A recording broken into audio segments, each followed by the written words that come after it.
Your honour, मैं inspector वागले इस case की छानबीन मैं कर रहा हूं। अदालत से इस केस के बारे में कुछ कहने की इजाजत चाहता हूं।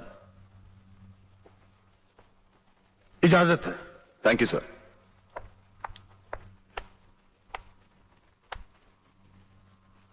योर ऑनर, इंसाफ के इस मंदिर में आपको न्याय करते हुए कई साल हुए होंगे और इन सालों में आपके सामने रेप और मर्डर्स के अनगिनत केसेस भी आए होंगे। क्या उन अनगिनत केसों में आपके सामने कोई ऐसा केस आया है जहां कत्ल और बलात्कार करने वाले ने जिसके ऊपर बलात्कार किया है उसे खुद अस्पताल पहुंचाया हो? ये तो अभी तक सुना नहीं कभी। सही कह रहा है ये बात है, पिछला कहीं गड़बड़ जरूर है। बहुत बड़ी ऑर्डर ऑर्डर। इंस्पेक्टर वागले, मुझसे सवाल करने की बजाय आप इस केस में रोशनी डालिए। वही कोशिश कर रहा हूं सर। अदालत सरकारी वकील की जिन दलीलों को मद्देनजर रखते हुए इन लड़कों की जमानत नामंजूर कर रही है, मैं उन्हीं दलीलों के बारे में कुछ कहने की इजाजत चाहूंगा। इजाजत है। सरकारी वकील का कहना यह है कि अनीता चौधरी की लाश के पास संजय चौहान का पर्स मिला। हो सकता है बेहोश राधा टंडेल को उठाते वक्त वो पर्स वहां गिर गया हो। अब इनका कहना यह है कि राधा टंडेल ने इन लड़कों के खिलाफ बयान दिया है। यह भी तो हो सकता है कि वो बयान उसने किसी के दबाव में आकर दिया हो। जिस डॉक्टर ने बलात्कार की रिपोर्ट बनाई वो भी खरीदा गया हो। आपकी इन दलीलों से अदालत अपना फैसला नहीं बदल सकती। यह फैसला आप जबरदस्ती इन पर लाद रहे हो। इंस्पेक्टर वागले, अगर मैं चाहूं तो अदालत की तौहीन के जुर्म में मैं तुम्हें अभी टर्मिनेट कर सकता हूं। कोई परवाह नहीं है मुझे इस बात की। मेरा तो विश्वास उठ गया है इस कानून से। कौन सा कानून, कैसा कानून? यह कानून तो चंद मुजरिमों की रखेल बन बैठा है। इसलिए लोग अदालत का दरवाजा खटखटाने के बजाय गुंडों की चौखट चूमते हैं। Take him out of the court. अगर जिंदगी में किसी से रिश्वत ना ली हो तो ही मुझे हाथ लगाना।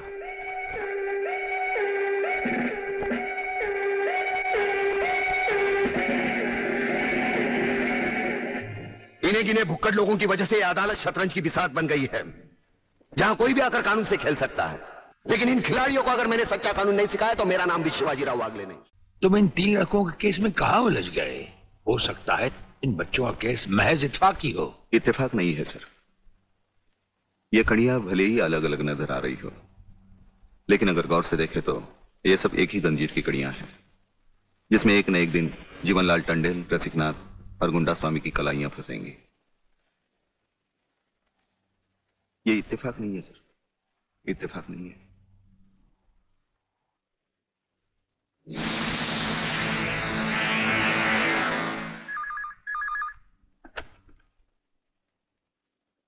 हेलो सर, मैं तुम्हारी आवाज अच्छी तरह पहचानता हूं जेलर। तुम वहां से कुछ नहीं बोलोगे, सिर्फ सुनो, क्योंकि जब से तुम्हारी जेल में सूर्यदेव सिंह आया है तुम्हारी दीवारों के भी कान हो गए हैं। मुझे वागले और उसकी मीटिंग का पता चल चुका है। वो 3 लौंडों के केस की सीढ़ी बनाकर मुझ तक पहुंचे, उसके पहले उसकी सीढ़ी के हर डंडे को काटकर फेंक दूंगा मैं। सुनो जी। मुन्ना और उसके खतरनाक खूनी साथियों को आज रात को पुलिस की वर्दी में जेल से बाहर निकाल दो और उनको समझा दो पुलिस स्टेशन जाकर उन तीनों लड़कों का बिल आत्महत्या के नाम पर फाड़ दें।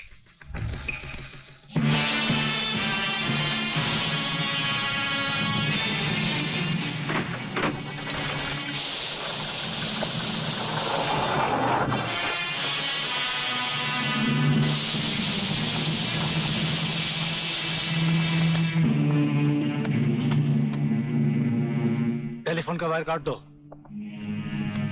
अब इसे बांध दो।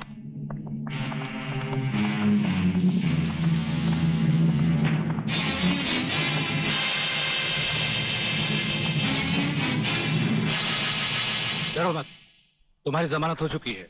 हम लोग तुम्हें रिहा करने आए हैं।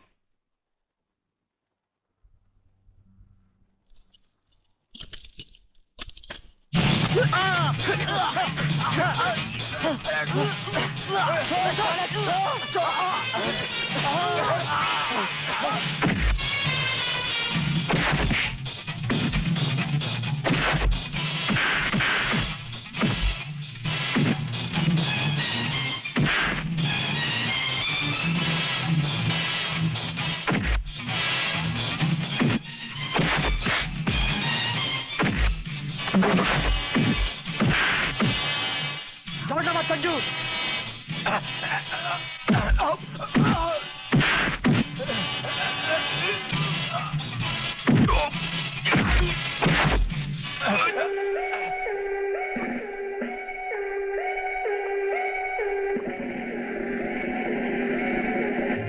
क्या बकते हो? किसने बताया तुम्हें?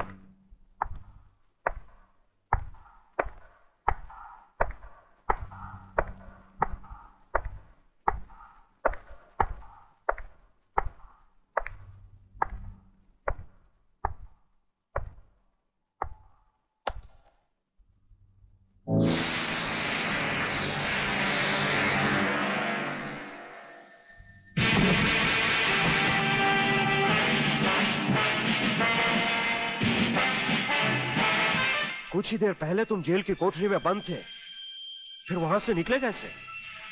और अपने ये कपड़े पहनकर यहां किसके हुक्म से आए? हम अपने हुक्म के खुद मालिक हैं।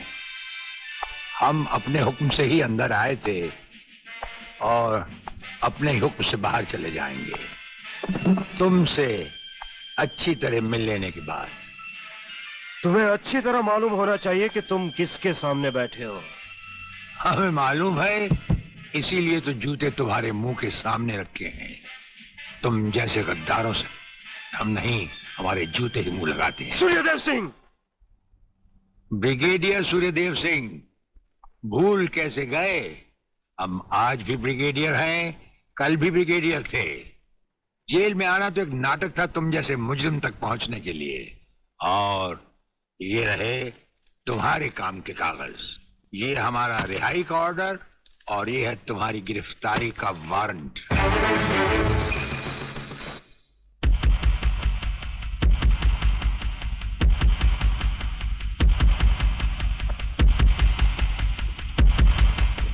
याद करो वो दिन जब तुमने ये वर्दी पहनने से पहले एक कसम खाई थी। याद करो। हम कसम खाते हैं कि हम पूरी ईमानदारी और वफादारी से देश और कानून की रक्षा करेंगे।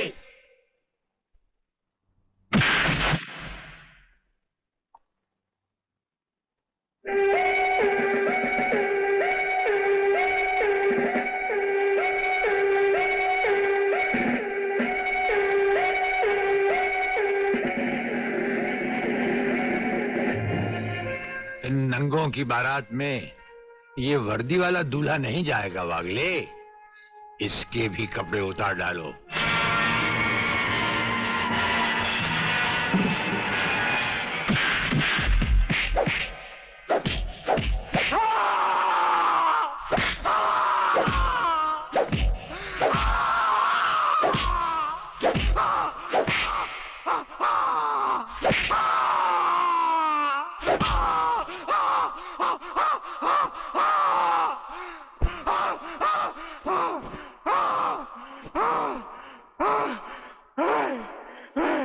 सच कह रहा हूं, मैं बेकसूर हूं।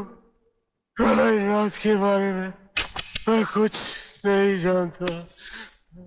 बेहोश होने से पहले 3 बार, होश में आने के बाद 3 बार तेरा इसी तरह इलाज करता रहूंगा।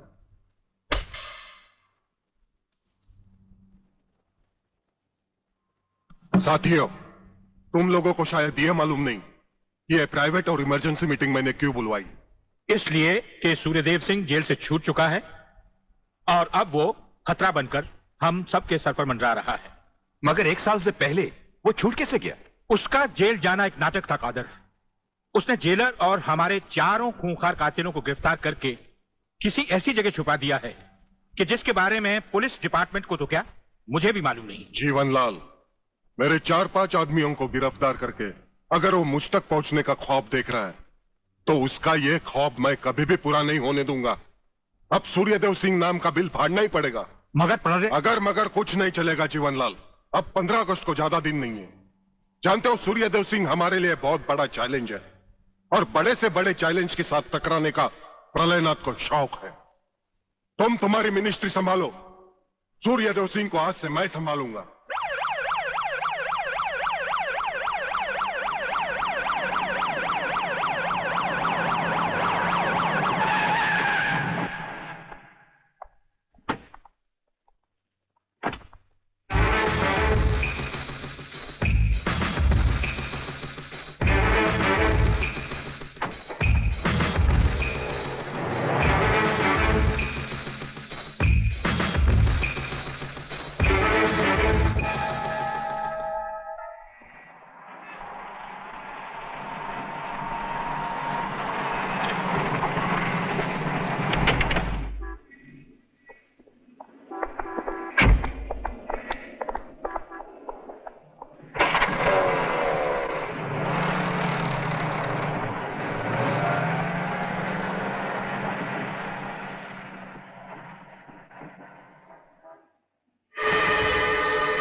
ड्राइवर, गाड़ी को फौरन किसी गटर के ढक्कन पर खड़ा करो।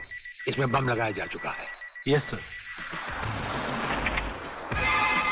बहादुर, काला बटन खींचो।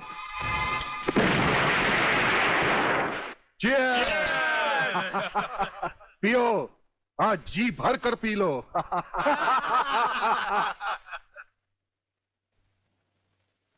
स्वामी जी, ये सुखद समाचार टीवी पर भी तो सुन ले। हाँ, ऑन करो।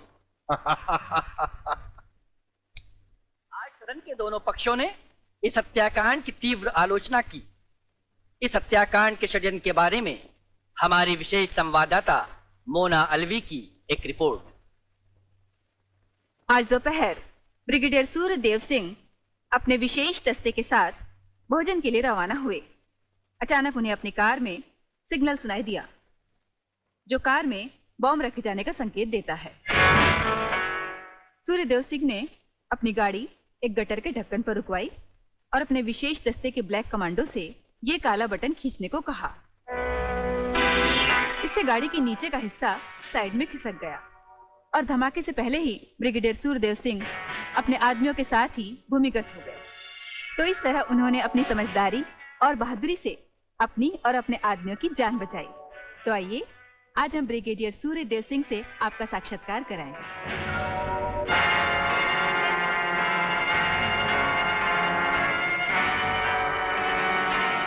ब्रिगेडियर साहब, क्या आप हमें बताएंगे कि इस साजिश में किसका हाथ है? हाँ, हाथ होता तो कभी का काट चुके होते हम। ब्रिगेडियर साहब, आप हमारे दर्शकों को बताएंगे कि इन देशद्रोहियों ने आप पर हमला क्यों किया? जाहिर है कि हमें जीवन दान देने के लिए नहीं, हमारी जबान भी हमारी गोली की तरह दुश्मनों से सीधे बात करती है, टीवी पर नहीं।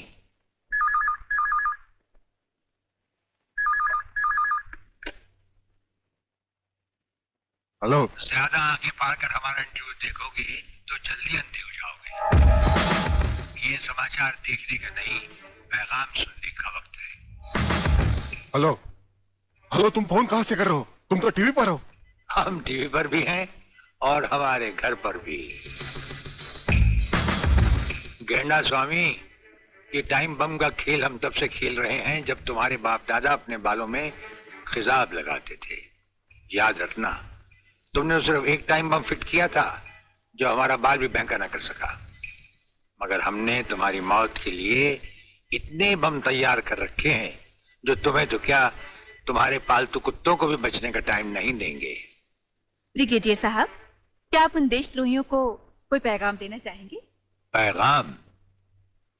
हमारा पैगाम तो उन तक पहुंच चुका है। हम आपको यकीन दिलाते हैं कि हमें जिंदा देखकर वो अपनी टीवी तोड़ डालेंगे। अबे साले!